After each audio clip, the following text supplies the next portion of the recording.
Bab 511. Ye Chen melihat Xiao Churan pergi ke kamar mandi di kamar tidur untuk mandi, jadi dia pergi ke kamar mandi tamu di lantai yang sama untuk mandi. Itulah enaknya tinggal di villa, kamar mandinya banyak dan tidak perlu antri. Ye Chen mandi dengan relatif cepat, dan saat Xiao Churan keluar dari kamar mandi, dia sudah selesai mandi dan sedang berbaring di tempat tidur. Xiao Churan melihat Ye Chen, yang mengenakan rompi dan celana pendek, berbaring di tempat tidur dengan punggung terentang. Dia tertegun sejenak, lalu berkata, "Mengapa kamu tidur di tempat tidur?" Ye Chen tersenyum dan berkata, "Sayang, bukankah kamu sudah setuju bahwa sudah waktunya aku meningkatkan? Beberapa waktu yang lalu, ibuku terlibat dalam skema piramida, yang menunda peningkatanku. Sekarang dia sudah kembali, kamu tidak bisa tetap biarkan aku meningkatkannya." "Benar, aku." Xiao Churan tiba-tiba merasa malu. Dia tidak tahu bagaimana menjawab pertanyaan Ye Chen. Memang benar, dia telah berjanji kepadanya bahwa dia akan ditingkatkan ke level yang lebih tinggi dan tidak lagi harus tidur di lantai. Tapi dia dan Ye Chen belum pernah sedekat ini sebelumnya. Saya memang belum siap secara mental untuk ini. Tapi, sekali lagi, selama periode ini, kasih sayang Xiao Churan terhadap Ye Chen meningkat pesat. Terutama hari ini, melihat Ye Chen menamparkan wajah Jiang Ning, melihat Ye Chen menyumbangkan 1 juta ke rumah kesejahteraan, melihat Ye Chen menyelesaikan pekerjaan untuk saudara baiknya, membawanya ke puncak hidupnya.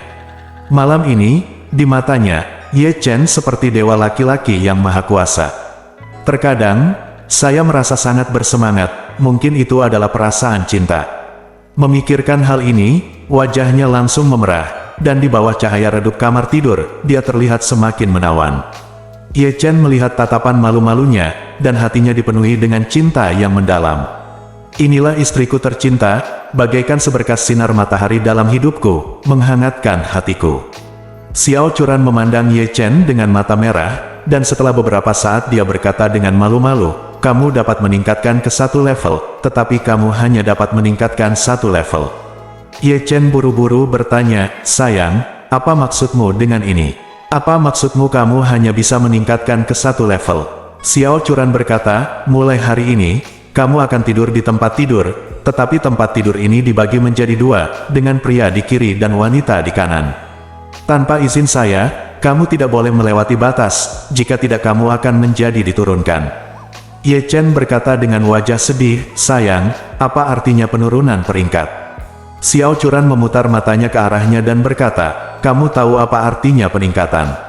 Apa kamu tidak tahu apa artinya menurunkan peringkat?" Ye Chen bertanya dengan depresi, "Maukah kamu membiarkan aku kembali tidur di lantai jika aku turun 1 tingkat?" "Iya," Xiao Churan berkata dengan bangga, "jika kinerjamu tidak bagus, kamu bisa turun 1 tingkat dan tidur di lantai. Jika kinerjamu tidak bagus, kamu bisa turun ke tingkat lain dan tidur di kamar tamu. Lagi pula, villa kami memiliki banyak kamar, ya." Ye Chen hampir menangis dan berkata, "Sayang, bisakah kamu memberitahuku apa level selanjutnya?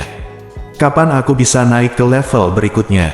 Wajah cantik Xiao Churan memerah dan dia berkata, "Level selanjutnya dirahasiakan untuk saat ini. Adapun kapan kamu bisa meningkatkan ke level berikutnya, kamu harus menunggu pemberitahuan dari atasanmu." Setelah mengatakan itu, Xiao Churan menepuk dadanya lagi dan berkata sambil tersenyum, "Saya atasan Anda, dan semua hak penafsiran adalah milik saya." Ye Chen sangat tertekan dan berkata, "Sayang, kamu pasti sudah mendengar apa yang dikatakan Bibi Li hari ini. Bibi Li sangat menantikan kita memiliki bayi secepatnya. Kita tidak bisa memenuhi keinginan Bibi Li. Jangan kemari." Xiao Churan menghentakkan kakinya karena malu dan berkata, "Siapa yang ingin melahirkanmu? Siapapun yang ingin melahirkanmu, kamu dapat menemukan siapapun yang ingin melahirkanmu, tetap melahirkanmu." Ye Chen berkata tanpa daya, "Bagaimana mungkin kedua pasangan ini tidak memiliki anak? Kami berdua adalah orang normal, dan kami tidak mandul. Akan membuat orang tertawa jika Anda selalu tidak memiliki anak. Bagaimana jika Anda mengira Anda tidak subur, bukan? Bukankah itu berarti aku meremehkanmu?" Xiao Churan mengerutkan bibirnya dan berkata, "Jika seseorang bertanya padaku, aku akan memberitahu mereka bahwa kamu tidak subur. Bukankah itu cukup?" Setelah itu, Xiao Churan berkata lagi pula, "Kamu tahu kamu baru saja mencapai level kedua. Tahukah kamu level apa untuk melahirkan seorang anak?" Ye Chen segera berkata, saya harus berada di level ketiga. Xiao Churan bersenandung dan berkata, pikiranmu sangat indah. Setelah itu, Xiao Churan mengambil selimutnya dari tempat tidur di lantai, melemparkannya ke atasnya, dan berkata, setiap orang memiliki selimut, kamu tidak diperbolehkan melewati batas. Tangan, kaki, tubuh, rambut, del, adalah tidak diizinkan dimanapun. Jika Anda melewati batas, Anda akan diturunkan pangkatnya. Ye Chen hanya bisa berkata tanpa daya, oke, saya mengerti.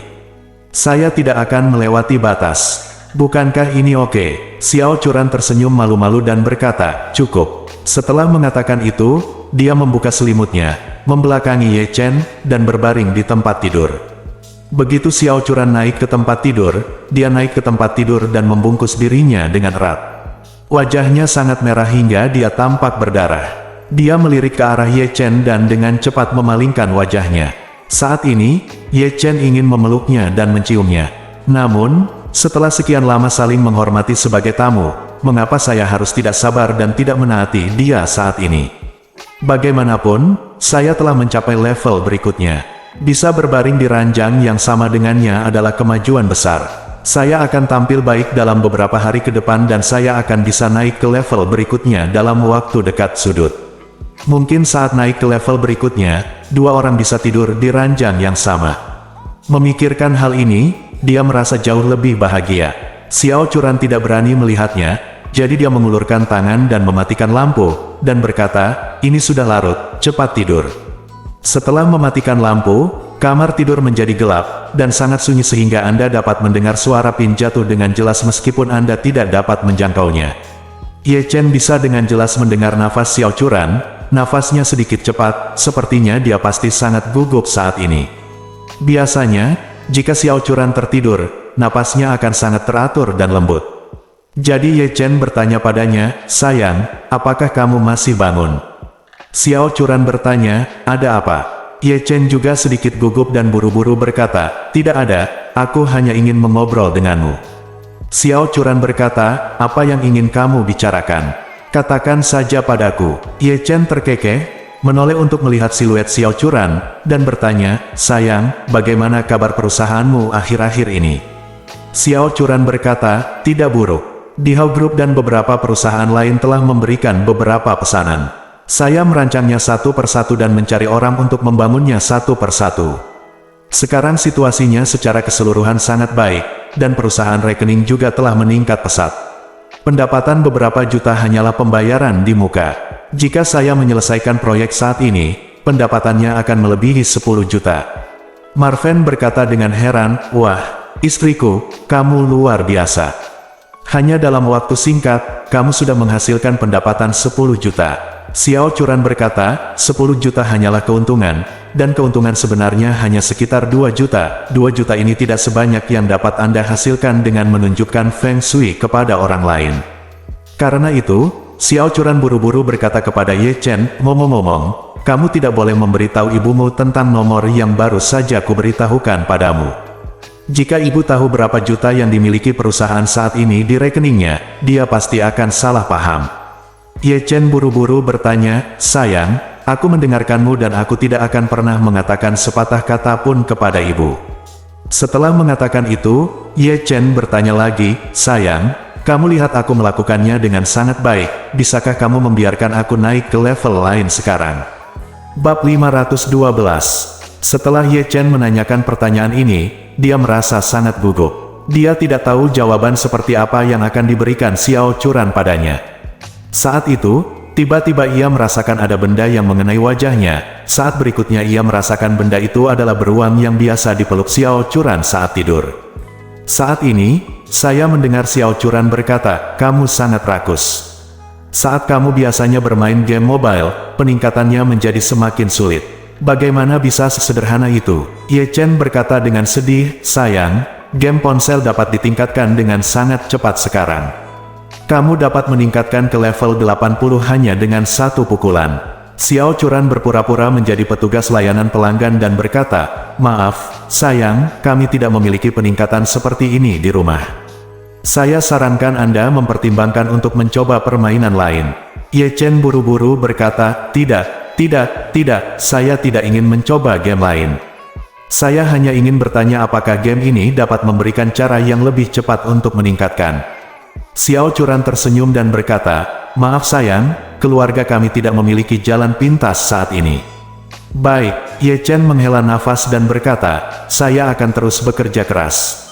Xiao Churan mengangguk puas dan berkata, kalau begitu, pihak layanan pelanggan akan libur sekarang. Jika Anda memiliki pertanyaan, silakan kembali lagi besok pagi. Melihat dia semakin bercanda, Ye Chen buru-buru bekerja sama, oke, mari kita bicarakan itu besok pagi. Xiao Churan berkata lagi, tolong jangan tutup telepon dulu.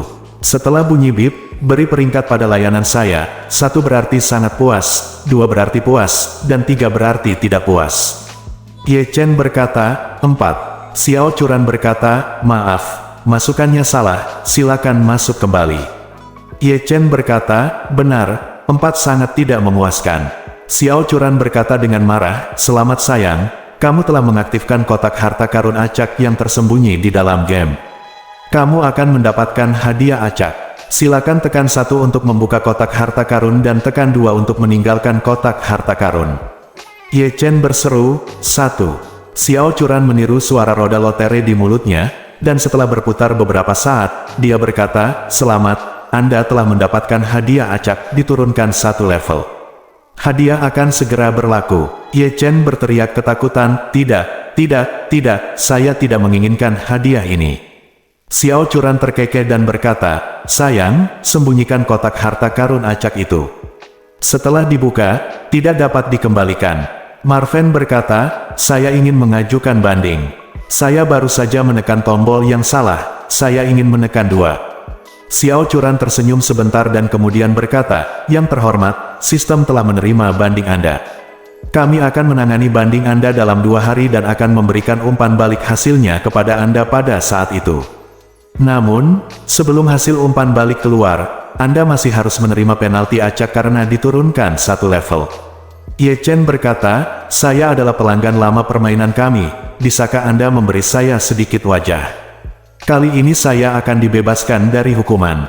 Xiao Churan berpikir sejenak dan kemudian berkata, sayang, karena Anda memang pelanggan setia kami telah memutuskan setelah berdiskusi untuk memberi Anda kesempatan untuk memilih lagi. Setelah itu, dia berdeham dan berkata, tekan 1 untuk membuka peti harta karun, dan tekan 2 untuk meninggalkan peti harta karun. Ye Chen hanya bisa berkata, 2. Saya memilih 2. Xiao Churan kemudian berkata, sayangnya, kali ini kamu melewatkan hadiah acak yang disembunyikan di kotak harta karun acak. Apakah ada hal lain yang bisa saya bantu? Ye Chen menghela nafas, tidak, saya akan terus naik level. Xiao Churan berkata, tolong jangan. Tutup telepon dulu. Setelah bunyi bip, beri peringkat pada layanan saya, 1 berarti sangat puas, 2 berarti puas, dan 3 berarti tidak puas. Ye Chen meratap, 1. Sangat puas. Xiao Churan kemudian berkata dengan puas, terima kasih atas ulasan Anda. Itu saja untuk koneksi hari ini. Sampai jumpa lagi. Malam ini, Ye Chen tidur sangat tidak nyenyak. Meski baru naik 1 level, ini pertama kalinya dia tidur dengan Xiao Churan sejak menikah. Tentu saja, walaupun berbagi ranjang yang sama, mereka tidak memiliki kesempatan untuk tidur di ranjang yang sama. Setiap orang menggunakan bantalnya sendiri dan tidur di ranjangnya sendiri. Ye Chen benar-benar tidak berani melewati paralel ke-38 di tengah, jika dia benar-benar harus diturunkan peringkatnya dari tempat yang sama, bukankah dia akan menangis tanpa air mata?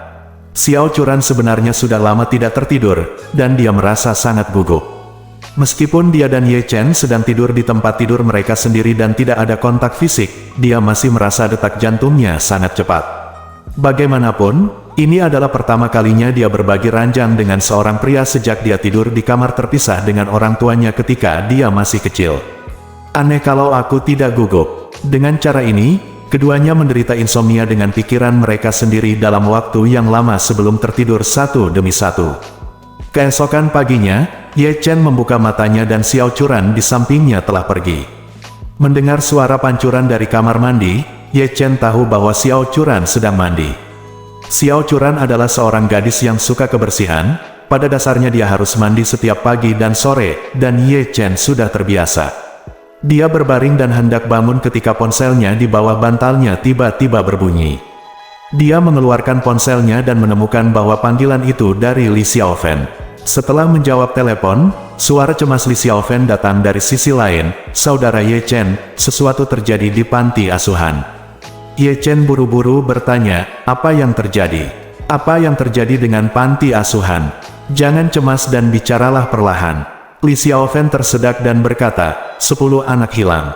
Saya curiga mereka dicuri." "Apa? Mendengar bahwa anak-anak di panti asuhan akan dicuri?" Ye Chen menjadi cemas dan marah, dan buru-buru bertanya, "Xiaofen, tolong beritahu saya secara spesifik, apa yang terjadi?"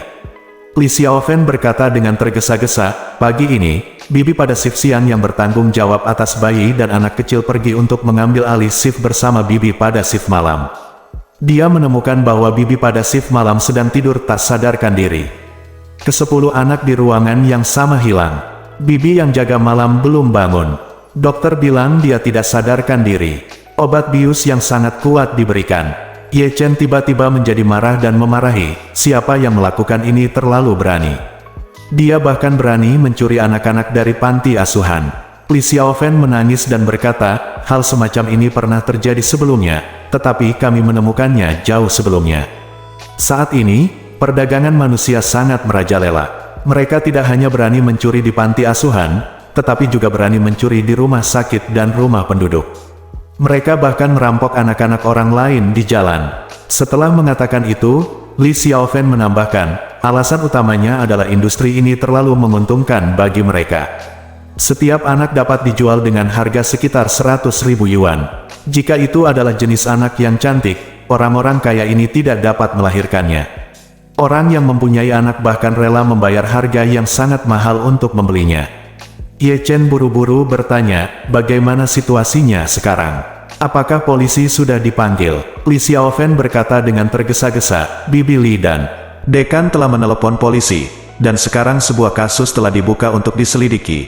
Namun, polisi mengatakan bahwa mereka berspekulasi bahwa bibi shift malam dibius sekitar jam 3 pagi, yang berarti mereka mencuri anak itu. 4 jam telah berlalu sekarang, dan mereka mungkin telah meninggalkan Jinling atau bahkan provinsi selama 4 jam ini." Bab 513. Pada saat ini, Ye Chen dipenuhi amarah. Ia benar-benar tidak menyangka ada pelaku perdagangan yang berani mengincar anak-anak panti asuhan. Ketika dia berpikir bahwa beberapa dari anak-anak ini mungkin dijual kepada sekelompok pengemis yang tidak bermoral, atau bahkan menjadi cacat oleh mereka, Ye Chen ingin memotong-motong para pedagang ini. Jadi, dia segera berkata kepada Li Xiaofen, "Xiaofen, kamu di mana sekarang? Apakah kamu di panti asuhan?" "Ya," Li Xiaofen berkata, "saya baru saja kembali dari kantor polisi, dan Bibi Li serta yang lainnya masih di sana." "Oke," Ye Chen segera berkata, "tunggu aku di panti asuhan, aku akan pergi ke sana sekarang." Setelah mengatakan itu, dia menutup telepon dan bergegas keluar tanpa repot-repot menyapa istrinya. Ketika mereka tiba di lantai pertama, Malan, yang mengenakan piyama merah cerah, mendesak dengan tidak sabar, "Ye Chen, cepat masak, aku hampir mati kelaparan." Ye Chen mengerutkan kening dan berkata dengan jijik, "Jika kamu ingin makan, pergilah dan buat sendiri." Malan mengertakkan gigi dan mengutuk, "Oh, kamu begitu kuat sekarang, dan kamu menjadi lebih mampu, bukan?" Ye Chen mengangguk dan berkata, "Jika kamu bisa membeli villa sebesar itu, maka menurutku kamu mampu." Ketika Malan mendengar ini, ekspresinya tiba-tiba berubah. "Ye Chen, apa maksudmu dengan ini? Apakah menurutmu villa yang kamu bangun untuknya bagus? Apakah kamu mulai kehilangan muka denganku?" Ye Chen berkata dengan dingin, "Ya, bagaimana sikap Anda terhadap saya ketika saya tinggal di rumah Anda sebelumnya? Saya harap Anda merenungkannya sekarang. Mungkin saja setelah beberapa saat, saya akan memperlakukan Anda sama seperti Anda memperlakukan saya." Petik 2. Kamu, kesombongan Malan tiba-tiba menghilang hingga 80%, dan dia akhirnya menyadari bahwa Ye Chen tidak lagi sama seperti sebelumnya. "Sekarang saya tidak punya apa-apa untuk mengendalikannya. Saya dulu mengatakan bahwa dia makan dan tinggal di keluarganya sendiri, tetapi sekarang semuanya tampak terbalik." Saat ini, Xiao Changkun juga keluar dari lift. Melihat Ye Chen sepertinya akan keluar, dia bertanya, "Ye Chen, kamu mau kemana?" Marven berkata, "Saya harus pergi ke panti asuhan karena ada yang harus saya lakukan." Xiao Changkun buru-buru berkata, "Kebetulan aku harus pergi ke asosiasi kaligrafi dan lukisan untuk melakukan sesuatu, jadi aku akan mengantarmu ke sana." Ye Chen mengangguk, "Baiklah ayah." Malan berkata dengan marah, "Xiao Changkun, kamu tidak boleh pergi. Buatkan sarapan untukku." Xiao Changkun menatapnya dengan jijik, "Jika kamu ingin memakannya, masaklah sendiri. Jika kamu tidak memasaknya, jangan memakannya." Setelah mengatakan itu, dia berhenti berbicara dengannya. Wang dan menantunya keluar, sementara Malan mengertakkan gigi karena marah di belakangnya. Sekarang kedua pria di keluarga itu mengabaikanku, dan keagunganku di keluarga ini sudah tidak ada lagi. Terutama Xiao Changkun yang berani menceraikan dirinya kemarin. Wanita jalan ini sudah menikah denganku selama lebih dari 20 tahun, tapi dia masih belum berani membentakku seperti ini. Pasti ada yang aneh dengan masalah ini, dan aku harus mencari cara untuk menyelidikinya. Saat ini, Ye Chen dan ayah mertuanya Xiao Changkun datang ke garasi. Xiao Changkun masuk ke BMW-nya dan mengusir Ye Chen keluar. Begitu mobil melaju keluar rumah, Xiao Changkun tidak sabar untuk bertanya, "Ye Chen, kamu biasanya punya banyak ide. Tolong beri aku nasihat, bagaimana kamu bisa menceraikan ibumu, bajingan itu?" Marven berkata, "Bukankah ibu mengatakannya kemarin? Kalau kamu ingin bercerai, kamu harus berpisah setidaknya selama 2 tahun. Xiao Changkun berkata dengan tidak sabar, 2 tahun terlalu lama. Tikus itu masih belum tahu kalau bibi Hanmu sudah kembali. Tapi masalah ini tidak boleh disembunyikan lama-lama. Ideku adalah sebelum dia tahu bibi Hanmu sudah kembali, ceraikan dia dulu." Berbicara tentang ini, Xiao Changkun berkata dengan sedikit tertekan, "Tetapi kamu mendengar apa yang dikatakan si penipu kemarin? Dia berkata bahwa jika aku menemukan wanita lain, dia tidak akan memudahkanku. Aku takut jika dia mengetahui tentangmu, bibi Han, aku akan membawa masalah pada bibi Hanmu. Bibi Hanmu pendiam dan bermartabat, dan memiliki temperamen yang baik. Bagaimana kamu bisa menjadi tandingan tikus itu?" Marven berkata, "Ayah, aku sangat ingin membantumu dalam masalah ini, tapi aku tidak bisa membantumu. Ada beberapa hal yang masih harus diselesaikan sendiri." Faktanya, Ye Chen sangat ingin membuat Malan menghilang. Dia sudah memiliki ide ini terakhir kali wanita ini mencuri kartu banknya. Sayang sekali dia tidak tega membiarkan Xiao Churan bersedih. Jika tidak, dia tidak akan pernah membiarkan Malan kembali. "Jika saya tidak mengembalikan Malan, kehidupan ayah mertua saya saat ini akan sangat bahagia." Memikirkan hal ini, Ye Chen berkata lagi, "Ayah, aku tidak memberitahumu, masalah terbesarmu adalah kamu terlalu lemah dan terlalu takut padanya." Selama dia mengucapkan beberapa kata kasar, kamu tidak akan tahu apa yang harus dilakukan. Jika ini terus berlanjut, tidak akan ada orang yang dapat membantu Anda menyelesaikan masalah ini. Tetapi jika Anda ingin menyelesaikan masalah ini, Anda hanya dapat mengandalkan diri sendiri. Xiao Changkun menghela nafas dan berkata, "Saya mengerti apa yang Anda katakan, tetapi beberapa hal akan menciptakan bayangan psikologis yang sulit untuk Anda atasi." Marven berkata, "Kalau begitu, kita tidak bisa berbuat apa-apa. Ayah, bibi Han akhirnya kembali. Jika ibu mengetahuinya, dia mungkin akan bertarung sampai mati dengan bibi Han. Dia tidak akan pernah menyerah sampai dia mengusir bibi Han dari Aorus Hill. Jika saatnya tiba, Anda harus memikirkan apa yang harus dilakukan." Saat Xiao Changkun mendengar ini, jantungnya berdetak kencang. Yang paling dia takuti adalah apa yang akan terjadi. Jika Malan benar-benar mengetahui bahwa Han Meiking telah kembali, maka dia pasti akan menemukan masalah dengan Han Meiking dan bertarung sampai mati. Xiao Changkun hanya bisa meratap, "Pikirkan baik-baik. Coba cari solusinya. .. Xiao Changkun mengirim Ye Chen ke panti asuhan, dan kemudian pergi ke asosiasi kaligrafi dan lukisan untuk mengadakan pertemuan apresiasi dengan yang lain. Ketika Ye Chen keluar dari mobil, dia melihat Li Xiaofen menunggu di depan pintu. Ketika gadis kecil itu melihatnya datang, dia buru-buru berlari ke arahnya. "Saudara Ye Chen!" Li Xiaofen berteriak dengan suara tercekat, dan melemparkan dirinya ke pelukan Ye Chen, menangis dan berkata, "Saudara Ye Chen, tolong pikirkan cara secepatnya. Saya sangat takut adik-adik itu akan melakukannya, tidak akan pernah bisa melakukan apapun lagi. Saya tidak dapat menemukannya kembali." Ye Chen menepuk punggungnya dengan lembut dan berkata dengan serius, "Jangan khawatir, saya akan melakukan yang terbaik." "Apakah Bibi Li kembali sekarang? Apakah ada petunjuk baru?" Li Xiaofen menggelengkan kepalanya dengan mata merah dan berkata, "Bibi Li dan yang lainnya belum kembali. Saya tidak tahu persis apakah sudah ada kemajuan." Saat dia sedang berbicara, sebuah taksi berhenti di pintu masuk panti asuhan. Bibi Li dan direktur panti asuhan turun dari taksi dengan wajah cemas. Ye Chen buru-buru menarik Li Xiaofen ke depan dan bertanya, "Bibi Li, apa yang polisi katakan? Apakah ada petunjuk?" Ketika Bibi Li melihat Ye Chen datang, dia tersenyum pahit dan berkata, "Kantor polisi telah membuka sebuah kasus. Mereka mulai dari kamera pengintai, tetapi satu-satunya petunjuk yang dapat mereka temukan sekarang adalah mereka mengendarai Evic putih dan melakukan pembunuhan, kejahatan. Pasti ada 6 atau 7 orang yang terlibat. Setelah mereka membuat anak itu pingsan, mereka semua masuk ke mobil dan meninggalkan kota." Ye Chen buru-buru bertanya, "Apakah kantor polisi sudah mulai melacak mobil ini?" "Dikejar." Bibi Li menghela nafas dan berkata, "Mobil mereka memiliki plat nomor dan menghilang setelah sampai di jalan raya. Diduga serius bahwa mereka mengganti merek lain di jalan raya. Iveco semacam itu sendiri adalah Jinling buatan China kami, modelnya sangat umum, dan tanpa nomor plat, sulit menemukannya." Ye Chen mengangguk dengan sungguh-sungguh. Dalam keadaan seperti ini, mungkin sulit untuk mencapai hasil dalam waktu singkat jika mengandalkan metode Departemen Kepolisian dalam menangani kasus dengan membuang kepompong. Jika Anda ingin mencari penjahat atau mencari informasi terkait penjahat dalam waktu sesingkat-singkatnya, Anda harus menemukan seseorang yang memiliki dunia bawah tanah dan kesaktian yang hebat.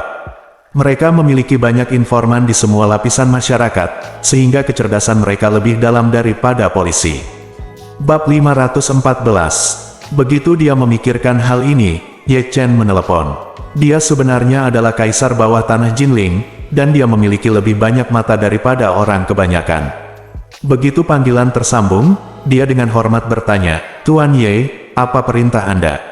Ye Chen berkata, "Ada 10 anak berusia 2 dan 3 tahun di rumah kesejahteraan Jinling. Mereka dicuri oleh pedagang manusia tadi malam. Anda telah lama nongkrong di bawah tanah di Jinling. Tolong bantu saya menyelidikinya. Apakah di sana, apakah ada orang yang baru-baru ini membuat rumor tentang membeli anak? Atau adakah yang bertanya-tanya tentang anak itu? Alasan mengapa banyak kasus dapat diselesaikan bukan karena banyaknya penyidik atau jenis bantuan teknologi tinggi yang mereka miliki, tetapi karena para penjahat meninggalkan petunjuk penting di antara kelompok unik mereka. Misalnya, jika seseorang terbunuh, polisi akan memulai dengan memastikan identitas jenazahnya dan menjalani prosesnya sedikit demi sedikit. Namun, orang-orang di dunia tahu siapa yang telah disinggung oleh orang tersebut dan hal-hal apa saja yang melibatkannya. Kemungkinan besar, dibunuh oleh siapa. Misalnya, jika seseorang kehilangan mobil di suatu tempat dan menelepon polisi, polisi biasanya menyelidiki di mana mobil tersebut berada. Hilangnya dari mana? Video pengawasan menunjukkan siapa yang melakukan kontak dengan mobil selama ini. Namun jika Anda bertanya langsung kepada orang-orang di dunia bawah tanah siapa pencuri mobil setempat, atau siapa penduduk lokal yang bertanggung jawab menjual barang curian, dan siapa yang pernah melihat mobil ini dibuang, pada dasarnya Anda bisa bertanya. Namun kuncinya adalah dunia bawah tanah memiliki peraturan dan ketentuan yang sangat jelas, bahkan jika orang dalam ingin mendapatkan informasi tertentu, kemampuan dan statusnya harus sesuai dengan informasi tersebut. Kalau tidak, mustahil menemukan apapun.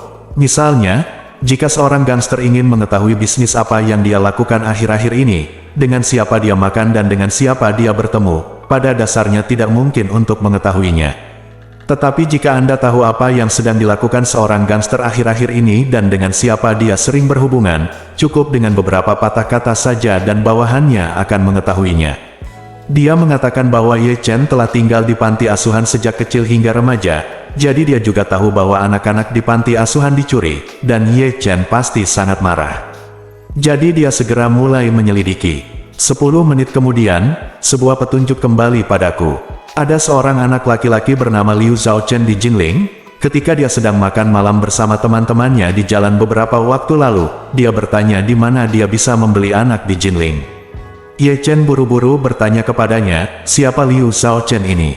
Anak ini adalah penduduk asli Jinling. Dia mulai mencuri ayam dan anjing sejak dia masih kecil, dan keluarganya juga mencari nafkah dengan mencuri ayam dan anjing. Ketika dia masih dewasa, dia berpartisipasi dalam banyak kegiatan ilegal dan kriminal, mulai dari mencuri ayam dan anjing hingga perampokan dan penculikan. Selama dia bisa menghasilkan uang, anak ini melakukan semua ini. Beberapa tahun yang lalu, seluruh keluarga anak ini menghasilkan uang dengan membajak film. Mereka menyelinap ke bioskop dengan kamera untuk diam-diam merekam film yang sedang diputar, lalu memotongnya menjadi cakram bajakan dan menjualnya untuk dibawa pulang. Mereka sangat sibuk. Ternyata orang besar itu berinvestasi pada film berbiaya besar, tapi dicuri oleh anak ini segera setelah dirilis. Lalu orang besar itu meminta seseorang untuk memotong tangan anak itu. Sejak saat itu, anak itu tidak melakukannya, tidak berani membajak film lagi. Keluarga tersebut beralih karir dan menjadi penyelundup, yang menjual kembali orang. Keluarganya spesialis menjual kembali anak-anak di bawah umur, biasanya ke geng pengemis di selatan. Kadang-kadang mereka bahkan menyewakan sekelompok anak di bawah umur ke geng pengemis. Beberapa waktu lalu, saya mendengar polisi mengincar anak-anak di bawah umur yang dikendalikan oleh geng pengemis lain. Anak-anak dewasa telah melakukan operasi penyelamatan khusus dan menyelamatkan sejumlah besar anak-anak, sehingga kini geng pengemis tersebut telah mencari anak kemana-mana, dan ia secara khusus mencari anak-anak untuk geng pengemis tersebut. Ye Chen bertanya dengan dingin, seluruh keluarga anak ini melakukan bisnis ini. Iya, sebuah keluarga beranggotakan 6 orang, ayahnya, ibunya, 2 saudara laki-lakinya dan seorang saudara perempuannya, semuanya terlibat dalam bisnis semacam ini. Ye Chen mengertakkan gigi dan berkata, sampah semacam ini pasti terkutuk. Setelah itu, dia bertanya lagi, tahukah kamu di mana anak ini sekarang? Saya ingin mengetahui semua pergerakannya dalam 2 hari terakhir ini. Saya meminta orang untuk bertanya, saya yakin akan segera ada petunjuknya. Ye Chen bersenandung dan berkata, jika kamu memiliki petunjuk, kamu harus memberitahuku secepat mungkin.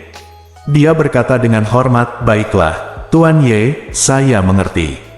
Ye Chen menutup telepon, berbalik dan mendatangi Bibi Li dan Li Xiaofen, dan berkata, Bibi Li, Xiaofen, kalian berdua tidak perlu terlalu khawatir.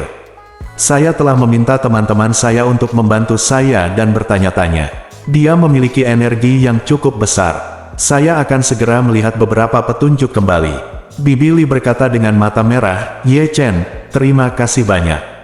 Ye Chen buru-buru berkata, Bibi Li, apa yang kamu bicarakan? Saya juga berasal dari panti asuhan. Sekarang adik-adik saya di panti asuhan hilang. Saya pasti akan melakukan yang terbaik untuk menemukan mereka kembali. Li Xiaofen tersedak dan berkata, Saudara Ye Chen, kamu menyumbangkan begitu banyak uang kemarin.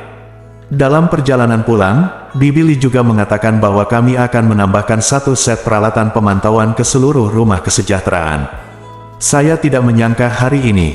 Petik 2. Pada titik ini, Li Xiaofen tidak bisa mengendalikan dirinya dan mulai menangis lagi.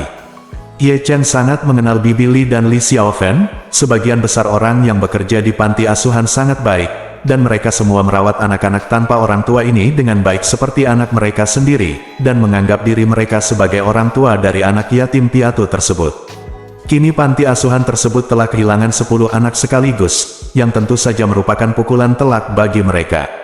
Saat Ye Chen hendak berbicara untuk menghibur mereka, panggilan telepon datang. Dia buru-buru menjawab. Kemudian saya mendengar seseorang berkata di ujung telepon yang lain, Tuan Ye, saya sudah bertanya kepada seseorang tentang hal itu. Liu Zhaochen itu, tadi malam dia untuk sementara waktu menemukan seorang teman di jalan dan meminjam Iveco yang sudah dihias. Sebuah keluarga dari 6 orang keluar rumah pada malam hari. Di pagi hari lalu tidak ada keberadaan. Meminjam Iveco, Ye Chen mengangkat alisnya dan berkata dengan dingin, orang yang mencuri anak itu juga mengendarai Iveco. Saya kira orang inilah dan keluarganya yang melakukannya. Dia berkata, Tuan Ye, mengapa Anda tidak memberikan nomor telepon orang ini kepada polisi sekarang, dan biarkan polisi menemukannya berdasarkan nomor teleponnya dan menangkapnya? Ye Chen berkata dengan dingin, tidak. Terlalu mudah bagi bajingan yang berspesialisasi dalam menyiksa anak-anak ini untuk memenjarakan mereka. Aku ingin nyawa mereka. Si Yilin berseru, Tuan, jika diperlukan, saya akan. Mati tanpa ampun. Ye Chen bertanya, bisakah Anda menemukan lokasi orang itu berdasarkan nomor teleponnya? Tidak masalah, saya memiliki seseorang di pihak China Mobile dan saya dapat memeriksa informasi lokasi real-time miliknya. Ye Chen berkata, oke, sekarang bantu aku mencari tahu lokasinya. Terukir, Tuan Ye, berikan belnya. Bagus. Ye Chen menutup telepon dan segera menelepon Chen Zeke lagi dan bertanya, berapa banyak helikopter yang dapat dimobilisasi Jinling saat ini? Berapa banyak orang yang dapat mereka bawa? Chen Zeke berkata, Tuan, Shangri-La memiliki 2 helikopter tugas berat, yang masing-masing dapat menampung 12 orang. Ada perusahaan penerbangan umum yang diinvestasikan oleh keluarga Ye di bandara, dan ada 3 helikopter berukuran sedang, masing-masing dapat menampung 8 orang. Ye Chen bersenandung dan berkata, siapkan semua helikopter dan bawa tenaga terbaikmu. Selain itu, salah satu helikopter akan menjemputku di dekat Institut Kesejahteraan Jinling sekarang. Chen Zeke buru-buru bertanya, Tuan, apa yang ingin Anda lakukan? Ye Chen berkata dengan dingin, saya ingin menegakkan keadilan bagi surga. Bab 515. Begitu Chen Zeke mendengar nada bicara Ye Chen, dia tahu bahwa Ye Chen pasti marah. Jadi, hampir tanpa pikir panjang, dia langsung berkata, Guru, saya akan membuat pengaturannya sekarang juga. Petik 2. Setelah mengatakan itu, dia buru-buru bertanya, ngomong-ngomong, Tuan Muda, aku akan menjemputmu dengan helikopter sekarang, haruskah aku langsung pergi ke Institut Kesejahteraan Jinling? Petik 2. Marven tidak ingin orang-orang mengetahui berapa banyak energi yang dimilikinya, jadi dia bertanya, apakah ada tempat di dekat panti asuhan yang cocok untuk mendaratkan helikopter? Petik 2. Chen Zeke berpikir sejenak dan berkata, sepertinya ada sebuah bangunan di dekatnya, yang disebut Gedung Jinheng, dan ada landasan pendaratan helikopter di atas gedung itu. Mengapa kamu tidak pergi sekarang?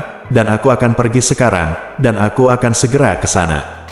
Petik 2. Bagus. Ye Chen segera berkata, kalau begitu, pergilah lebih cepat. Petik 2. Saya mengerti, Guru. Petik 2. Menutup telepon. Ye Chen menghadap Bibi Li dan yang lainnya dan berkata, Bibi Li, Xiao Fen, saya punya teman yang dapat membantu saya menemukan beberapa petunjuk. Saya akan pergi mencarinya sekarang. Mohon tunggu dengan sabar kabar saya.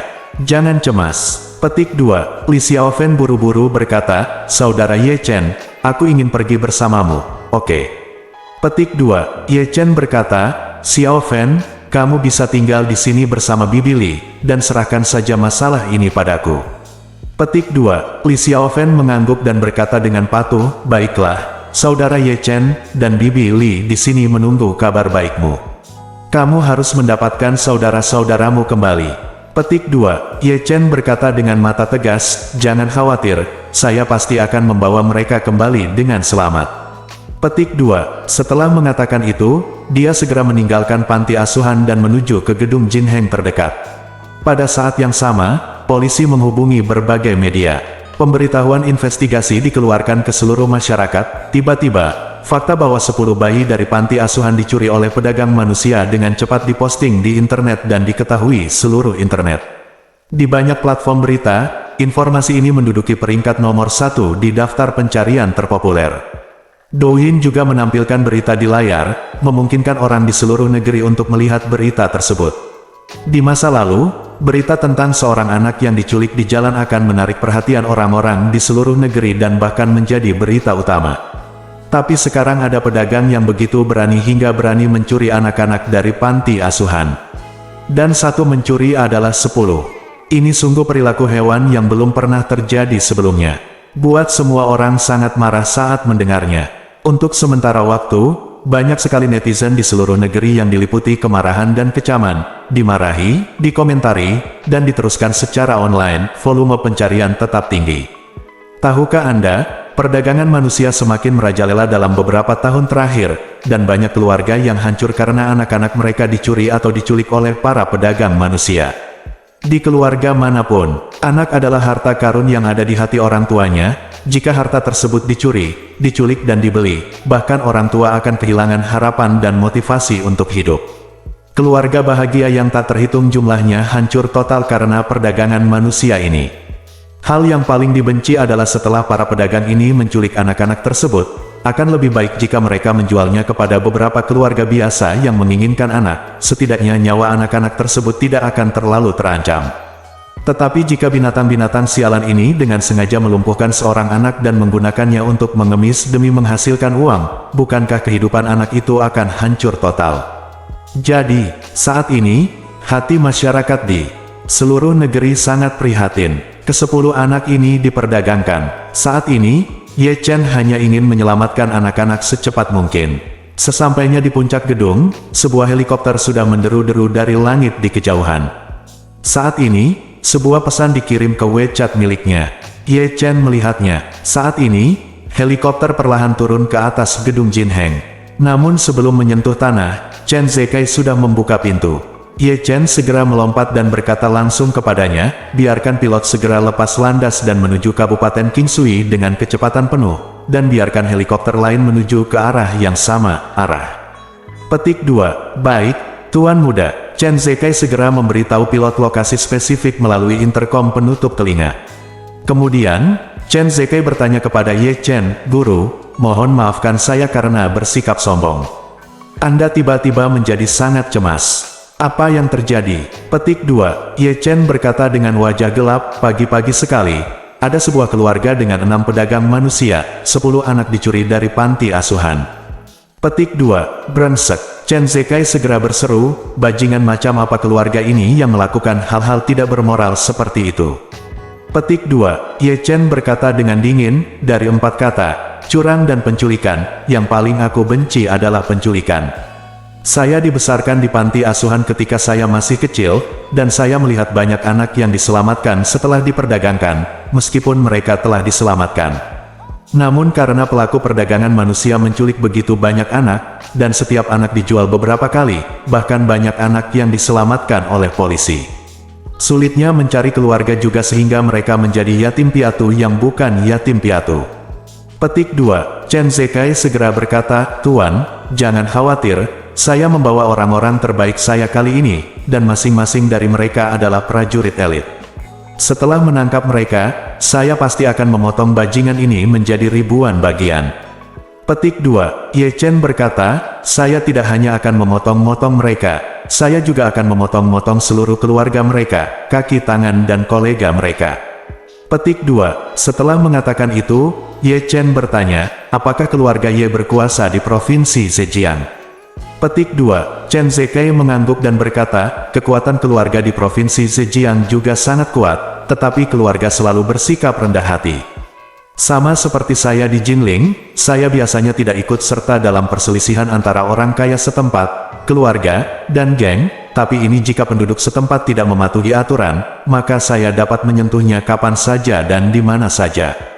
Petik 2. Ye Chen tiba-tiba teringat sesuatu dan bertanya, base camp keluarga Wu ada di Suhang. Suhang adalah ibu kota provinsi Zhejiang, jadi mereka pasti ular lokal di provinsi Zhejiang, kan? Petik 2. Ya, Chen Zekai berkata, keluarga Wu adalah keluarga terbesar di selatan sungai Yangtze. Mereka telah terlibat secara mendalam di Suzhou dan Hangzhou selama bertahun-tahun, jadi kekuatan mereka di provinsi Zhejiang sungguh luar biasa. Petik 2. Setelah berbicara, Chen Zekai menambahkan, tetapi ini luar biasa untuk orang biasa. Bagi keluarga Ye, mereka hanyalah antek. Petik 2. Ye Chen mengangguk, dengan ekspresi muram di wajahnya. Chen Zekai memikirkan keluarga Wu dan berkata, Tuan Muda, keluarga Wu sedang mencari musuh Anda beberapa waktu yang lalu. Anda harus berhati-hati tentang masalah ini. Karena Anda tidak memerlukan bantuan dari keluarga Anda, apakah Anda memerlukan saya untuk mengirimimu bantuan? Beberapa pengawal untuk melindungi keselamatanmu setiap saat. Petik 2. Ye Chen melambaikan tangannya sedikit, merasa sangat meremehkan keluarga Wu di dalam hatinya. Chen Zekai masih belum mengetahui kekuatannya sendiri. Dilihat dari kekuatannya saat ini, tidak ada yang bisa menyakitinya sama sekali. Bersambung.